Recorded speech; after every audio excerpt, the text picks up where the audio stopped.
first IQ test was invented and administered in 1904.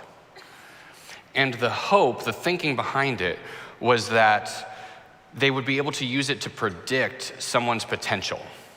That you could figure out how successful someone would be just based on this one specific metric, how big their brain was, how smart they were, how their ability to retain information.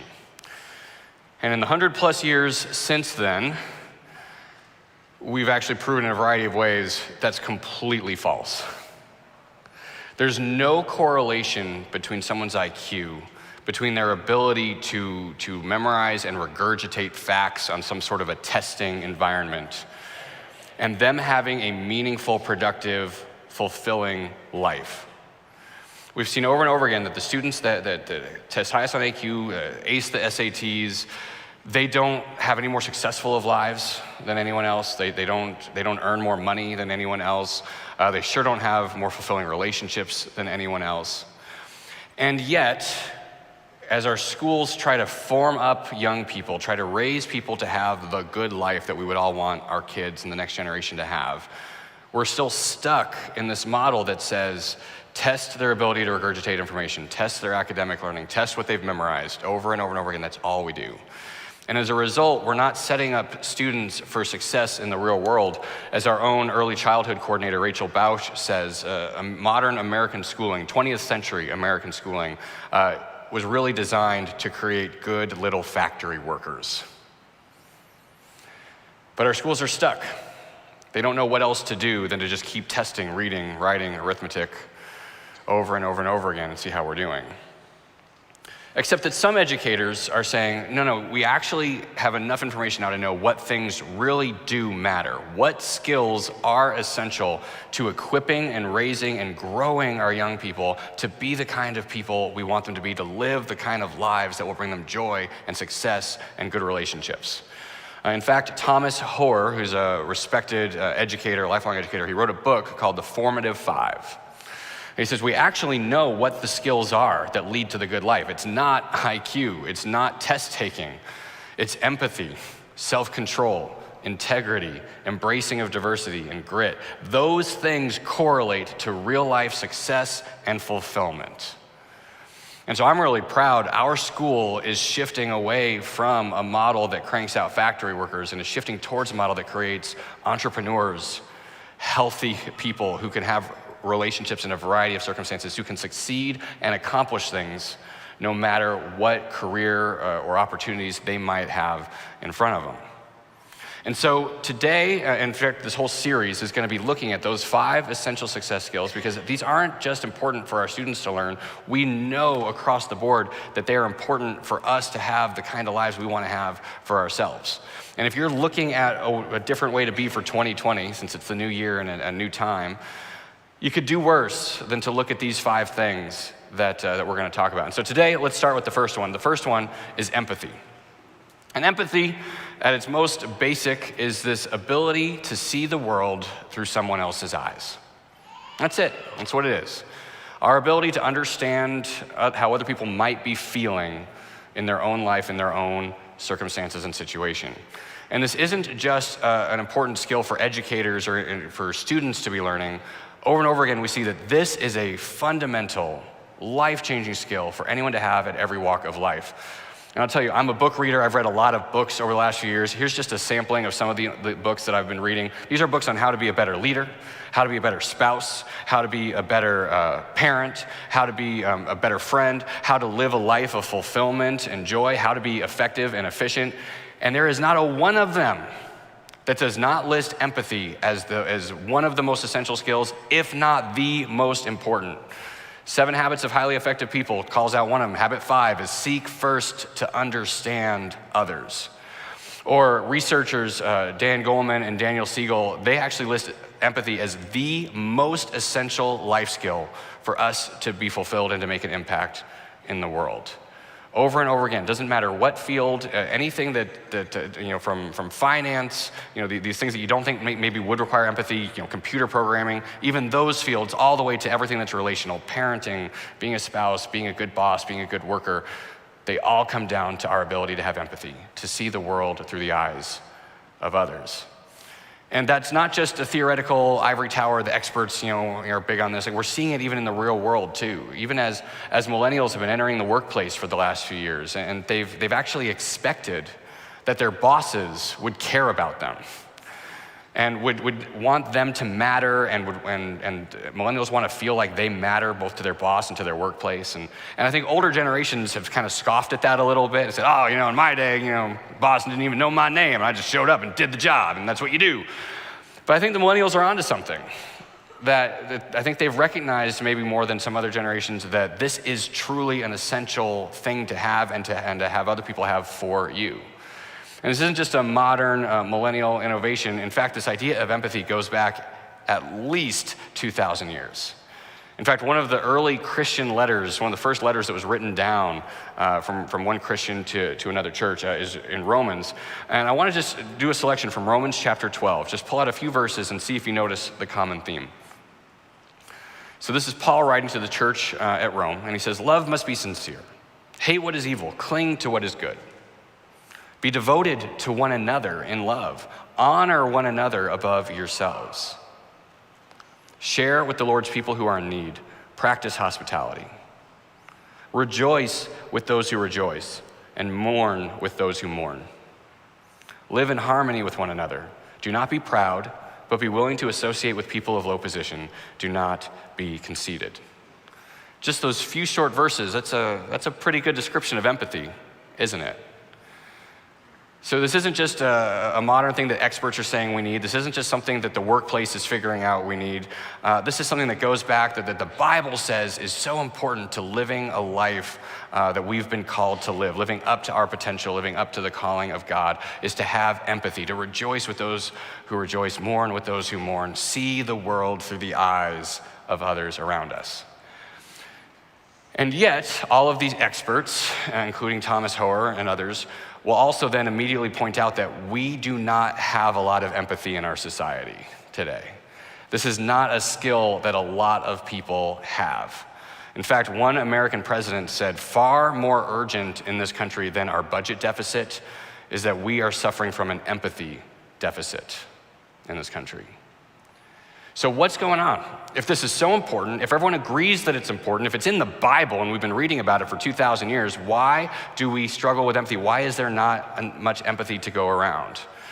Well, at its most basic, empathy is going to require that we listen to other people. You can't see the world through someone else's eyes. You can't walk around in their shoes if you're not listening to them and getting their perspective on life. And if you haven't figured this out, let's just say it. It is very hard to listen to people. Listening is a difficult skill. It's especially difficult if you're in some demographics. There are some groups of people that listening is almost impossible. It's very hard for them, like bosses. Very hard to listen if you're a boss. Hard to listen if you're a parent. Parents struggle with listening. Or one even that hits a little close to home for me, as a group, Christians have been shown over and over again to be pretty terrible at listening to others. And there are a few reasons for that. And so let's look at some of these and just see if any of these land for you, if this is what has made it hard for you to listen to the people in your life. And so the first is that it's really hard to listen if you feel like you're the one in charge. If you feel like you've got to be responsible for the people around you, because then if you're in charge, it's your job to tell them what to do. It's not your job to listen.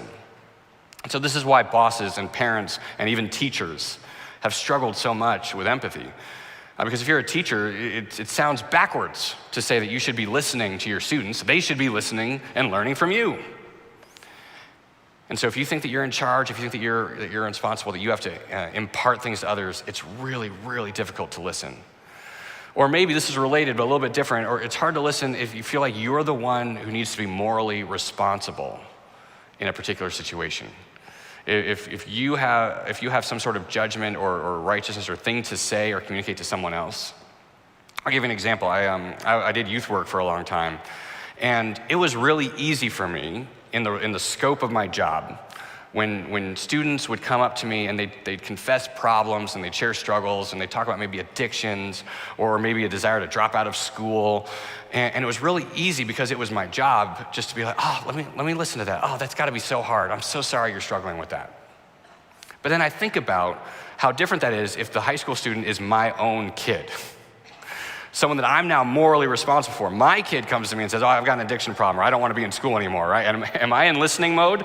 No, I immediately jump to lecture mode, right? If we're morally responsible for someone, it's so hard to turn that off and actually listen to what's going on in their lives. Another thing that makes it difficult is if you're actually separated from somebody. Thomas Hoare, in his book Formative 5, calls out that you cannot empathize with someone over device, via social media. You might be able to hear them, they might be able to communicate information to you. You cannot actually have empathy if you are not physically present with them. Just can't do it. All those things that you need that are required for attunement, sensing their body language, making eye contact, being able to sense them as a physical, real, living, breathing person, none of it happens if they're on a screen. And so even though we've got more ways to communicate than ever before, we are more separated than ever before, and empathy is almost impossible to cultivate. And it doesn't just take social media. I know even like this last Christmas season, my wife and I were so stressed with the business of the season, we felt completely separated, even though we were walking alongside each other. But between juggling the kids to various things and all the church activities, we weren't actually connected. We were physically near, yet totally separate, unable to listen to each other. Or maybe it's that you're just overwhelmed. We're just trying to get through our life ourselves. I got enough of my own problems. I don't need to listen to your problems too. That's just one more thing than I need on my plate. And if you're overwhelmed, you can't even begin to fathom listening to someone else, rejoicing with how they rejoice, or even bringing in the way they mourn in your life. I don't have the margin for that. But above and beyond all of these, I suspect that there is one overriding reason why we struggle so much to listen, and it's this. Because you've never actually been listened to yourself. You can't give something to somebody if you've never actually had it. If you haven't experienced what it's like to be listened to, then how would you even know what that looks like to offer it to someone else? So let me just pause here for a moment and ask you a question and just give you some time to think about it. I don't want you to answer anything out loud. I just want you to think about this. When you were growing up, when you were learning how to be a human and what things you needed in life, and if you were sad and lonely as a kid, how was that responded to by the grown-ups in your life? Or maybe when you were worried about something, you're having that feeling, how was that met? Or maybe when you were upset or scared, what was the response that you found from others when you were having these kinds of feelings in your life?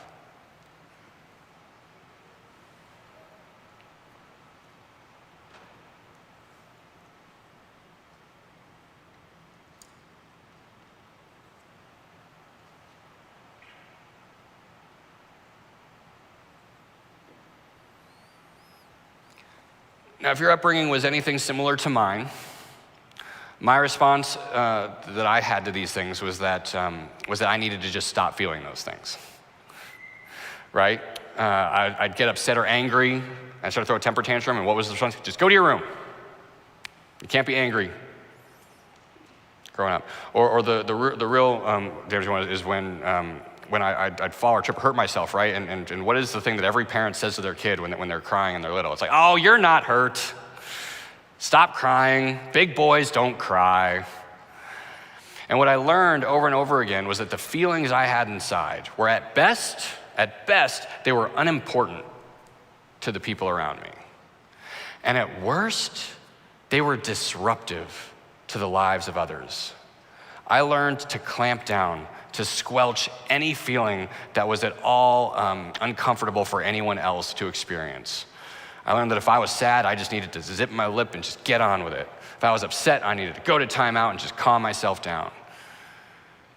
I didn't grow up being listened to. I had a lot of needs provided. I had people who loved me. I did not get to experience what it was like to actually have someone care enough to listen to what was going on in my heart and in my life. And I don't think I'm alone in that. There's a member of our church, someone who attends here, shared earlier this week this quote with me that really hit me powerfully by David Augsburger. The quote says, "Being heard is so close to being loved that for the average person, they are almost indistinguishable. Just simply having someone hear you is so powerful that we would even mistake that for being loved." There are those tragic anecdotes that come down the line of these men who don't have a lot of relationships in their lives, and they develop unhealthy obsessions with service people, like their barista, the barista at Starbucks or something, right? Because I suspect that's because that's the only person in their life who actually asks them a question and listens to their answer. And the question is ludicrously shallow. The question is, what can I make for you today? And then they answer, and the person says, all right, I got you. I'm gonna make that for you. But just that tiniest bit of human listening makes these people feel like, oh, this person actually cares about me. They love me, even when they're just a worker doing their job. We are starved for love and affection. We're starved for people actually listening to our lives. We've never experienced it ourselves, which is why people call it out as a skill that is so desperately needed, because we've never had it, and we don't even know how to give it to others. So where do we start? So here's what I would recommend to you, is if you are someone who is like me, who grew up not ever being heard, not being listened to, and you don't even know where to begin developing that skill for yourself, let me suggest that you turn to a place, a source that you might not have ever expected. There's an entity that has actually been offering this to you in a very unexpected way. We're gonna look at another early ancient letter to the Christians. This is a letter to the church, the scattered church of the Hebrews. And the author of the Hebrews letter writes this. They say, "For the word of God is alive and active, sharper than any double-edged sword. It penetrates even to dividing soul and spirit, joints and marrow. It judges the thoughts and attitudes of the heart. Nothing in all creation is hidden from God's sight. Everything is uncovered and laid bare before the eyes of him to whom we must give account." That's a little intimidating. But this is the truth that they're stating, is that there is a reality, that there is a God in heaven who sees everything, whose eye can penetrate even the deepest recesses of our bodies. There is nothing we can hide from him, and he is the one who will be judging every thought, every deed, every secret shame, every weakness. And so when you read those two verses, if you're like me, that sounds so overwhelming and terrifying. And yet look where this writer goes next. The very next sentence, after saying, all right, this is this thing. There's this God who sees all, judges all, knows everything about you. Look at the next sentence. "And therefore, since we have a great high priest who has ascended into heaven, Jesus, the Son of God, let us hold firmly to the faith we profess. For we do not have a high priest who is unable to empathize with our weaknesses, but we have one who has been tempted in every way, just as we are, yet he did not sin." Empathy is not some newfangled, touchy-feely pop culture word. It's an ancient concept, and in fact, one that this writer is calling out as the reason why God became a human. Historically, there was this moment that everyone agrees happened, that 2,000 years ago, a guy named Jesus Christ was killed on a cross. And it's widely attested that 3 days later, a lot of people saw him rise again. And a lot of people have spilled a lot of ink over the last 2,000 years about what was possibly going on in that moment. And if that was really God, why on earth would God have decided to become a human being just to be tortured to death? And according to this early Christian writer, the answer was so that God could empathize with us. That the one who is in heaven and knows everything, who is so omniscient he can see deep into the recesses of your bones, knew that there was one thing lacking, that he didn't know what it was like to be us. He didn't know how to rejoice with us as we were rejoicing. He'd never experienced mourning with us as we mourned. And so he became a human to find out. Doesn't that blow your mind? That the one thing lacking in a perfect God was he wanted to know us better. He wanted to listen and hear our struggles.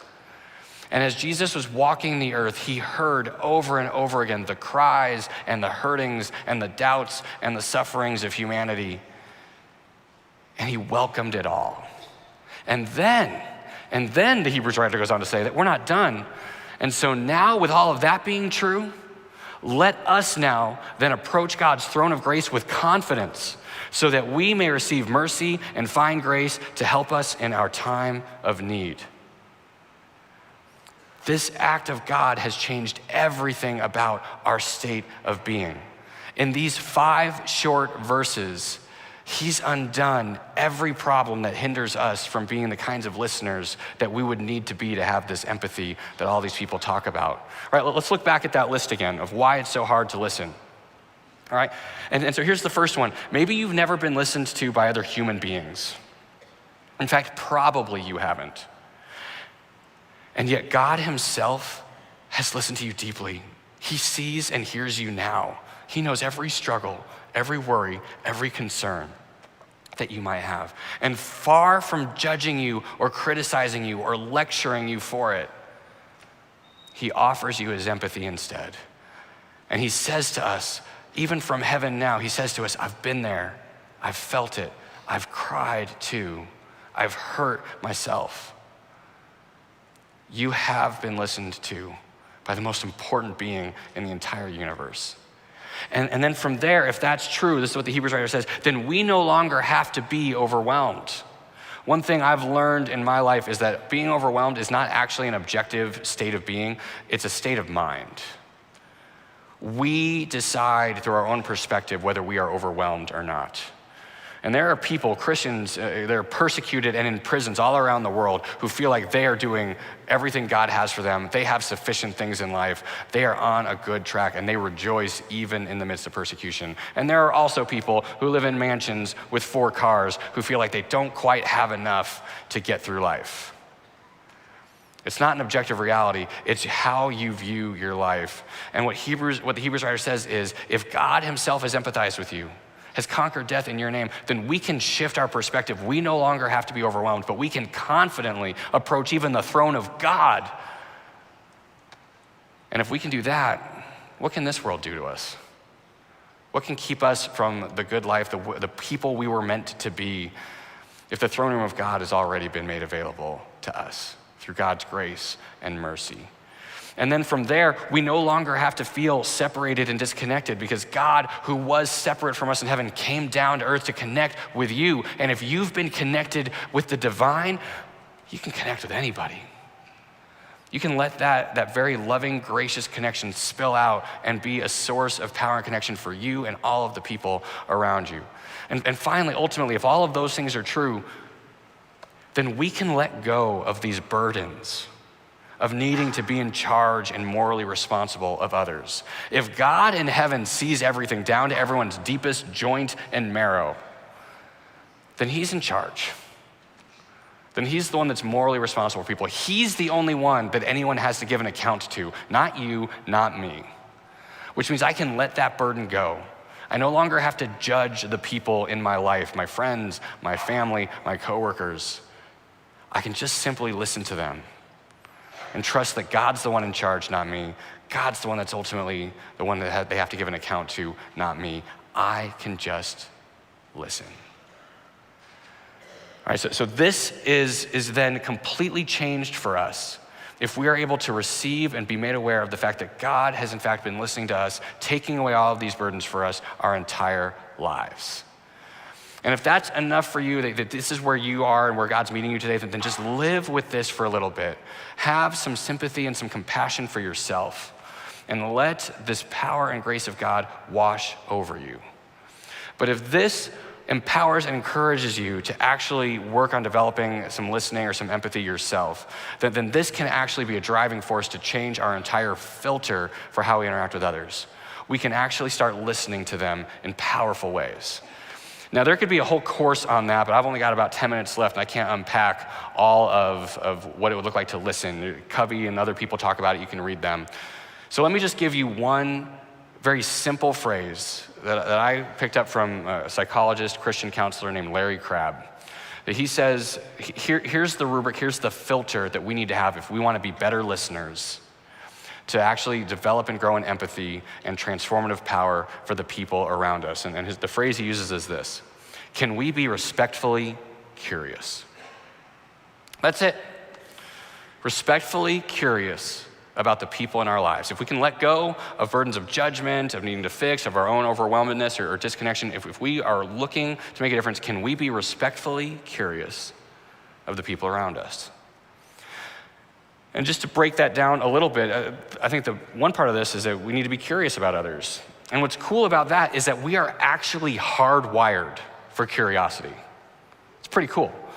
We want to learn new things. We want to experience other people's experiences. This is built in and ingrained into us. The problem is that we've been channeling it in other ways. It's the reason why we watch TV shows and movies and read books. Is because we're curious about the lives of others, but rather than focusing that on the actual lives of people around us, we focus it on the fictional lives of people on the TV or in the movies.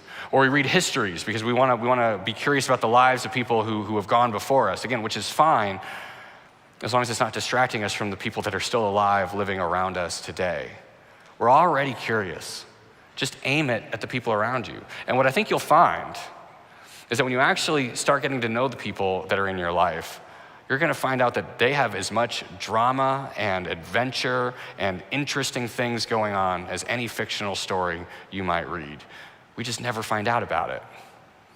But then the harder part for me in this phrase is definitely this one: respectfully curious. That's the key part of this posture towards others. Simon Sinek, a speaker and lecturer, he talks about the power of why. And he's right, asking why is so powerful and transformative. But it's important to note that there are two different ways to ask why, and one is respectful and one is not. Right? Asking someone with eager curiosity, why are you doing that? Is a completely different question than saying, why the hell are you doing that? And I know which tone I tend to fall into, just to pick one of the categories. As a parent, I tend not to use the former question with my kids. My daughter's cutting up paper into tiny little bits of pieces, and I'm just going, what are you doing that's gonna make such a mess? I'm not actually respectfully curious. I'm judging, I'm criticizing, I'm anticipating how much work she's making for me. But if you actually ask her, well, honey, why are you cutting up that paper in such tiny pieces? Oh, because when mommy comes home, I want to throw confetti for her and welcome her home. Okay, that's probably worth a little bit of mess. See, but I only get there if I ask why in a respectful and curious way. That's what I've got to change. And so let's look again at those three categories of people that struggle with listening. Bosses, to actually respectfully want to know how your employees are doing. Not just how they're contributing to what you need them to do for the job. And what you'll find is that the companies that have embraced that principle, that they actually treat employees with care and concern and respect and dignity, their profit margins increase. It becomes a great place that's both for the people working there and for the product that they're putting out. If a boss can be respectfully curious. Again, as a parent, I open up opportunities of connection with my child when I'm willing to be respectful, even to a 5-year-old. She deserves respect. To be curious about, I shared about my own growing up and when I was injured, people said, oh, you're not hurt. That creates such cognitive dissonance in a little kid because what you're actually teaching them is that they cannot trust their own senses of the world, right? Because they're feeling hurt, and then this adult that they love and trust saying, oh, you're not hurt, and they don't know what to do with that. But if you can just simply ask, are you, even if you think it's silly, even if you think it's minor, even if you think it's not something they should make a fuss about, if you can just in that moment ask, oh, that sounds like that really hurt. Does that really hurt? And they go, And you say, oh, I'm so sorry. And you give them the respect and the dignity of their feelings. And then, within a few seconds, they forget all about it. They go right back to playing. But we can be respectful even about our kids. Or even, again, as Christians, we struggle so much with this. Partly because the way modern 20th century American Christianity has been this philosophy that part of being a Christian means that you have all the answers. And other people should just hear your absolute divine truth. And it's very difficult for Christians to be respectfully curious because it requires an intellectual humility. It requires being willing to admit that maybe you're wrong, or maybe you don't understand something as well as you could be, and maybe these other people have answers or solutions or experiences that you yourself need. I'll ask you this litmus test question. If you've ever had the thought, or maybe even said out loud, I don't know how anybody could be a Christian and still vote Democrat, that might be a sign that this is something that God would ask you to take some steps in. Because what it's revealing is then you don't understand them. And rather than jumping to the judgment and saying, well, they must be wrong or their faith must be defective, see if you can find out what it is or what would motivate someone to do that thing that's different for you. Now here's the thing.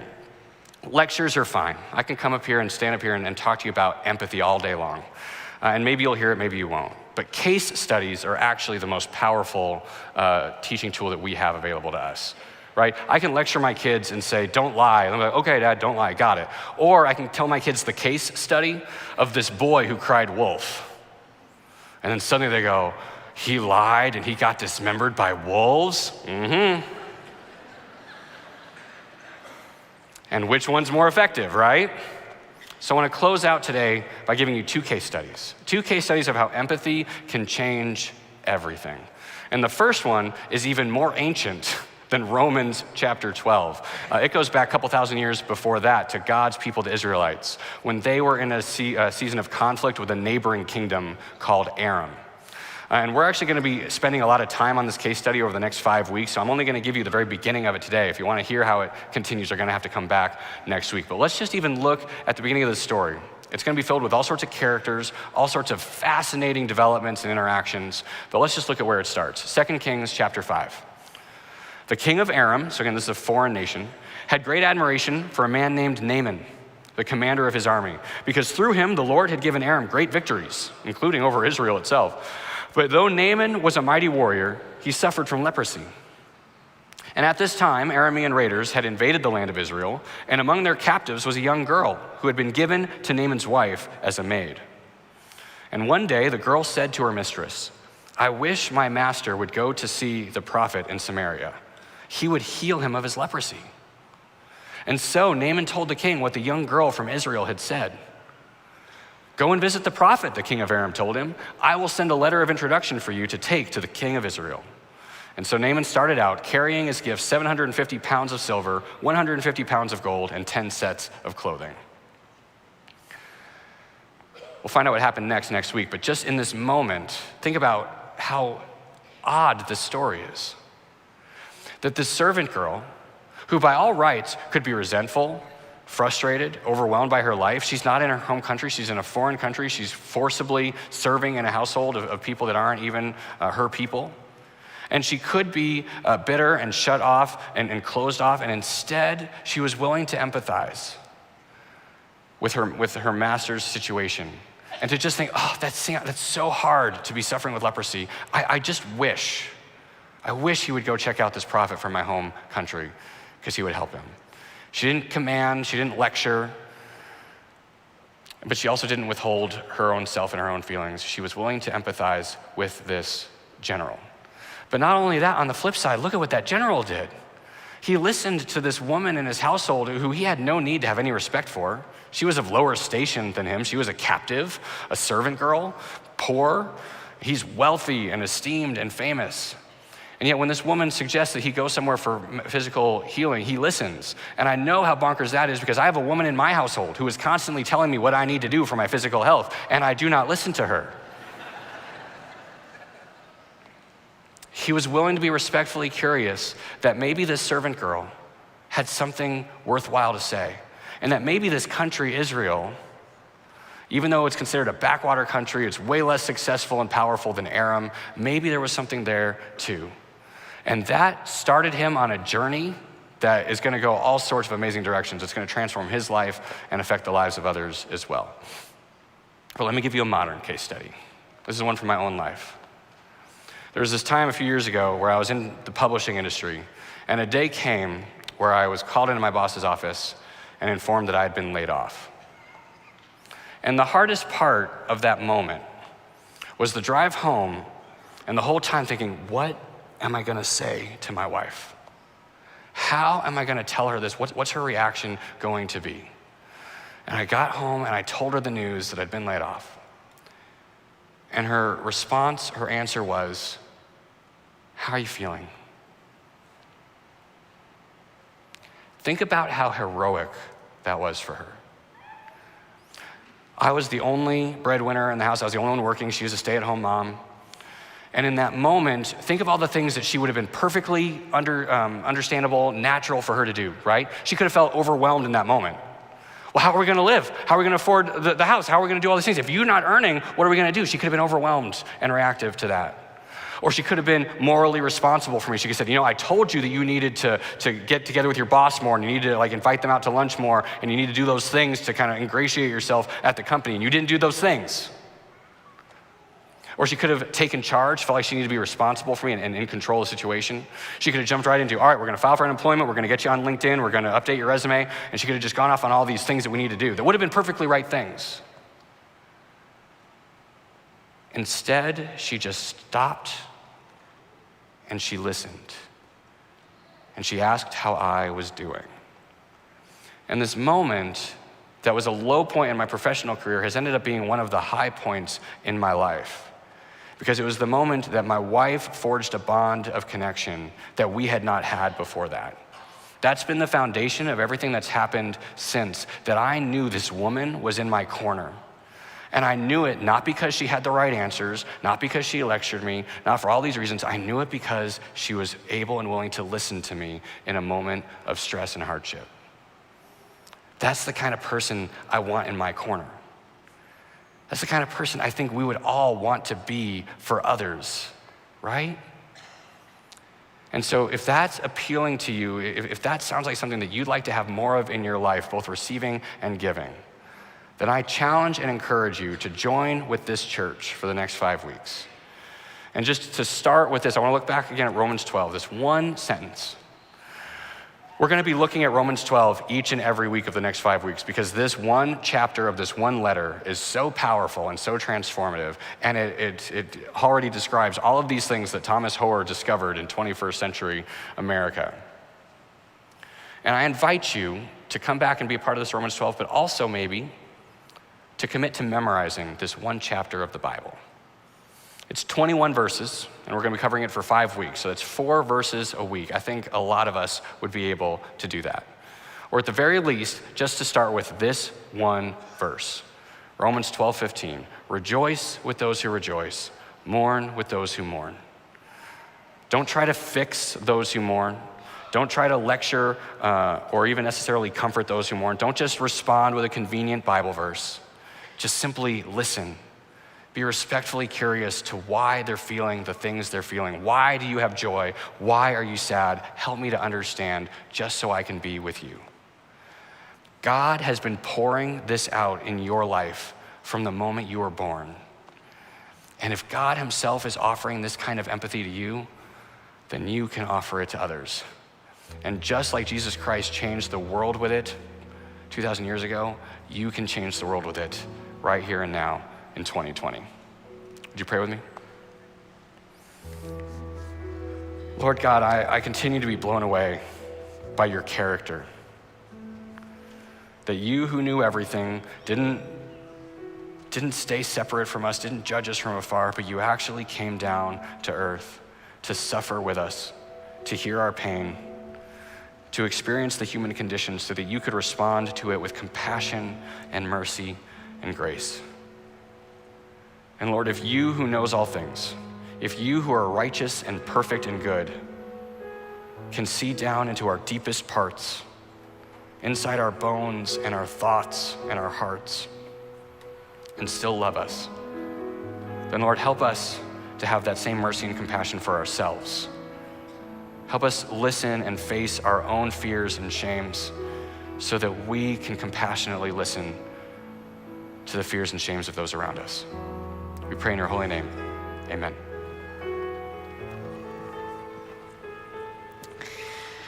When we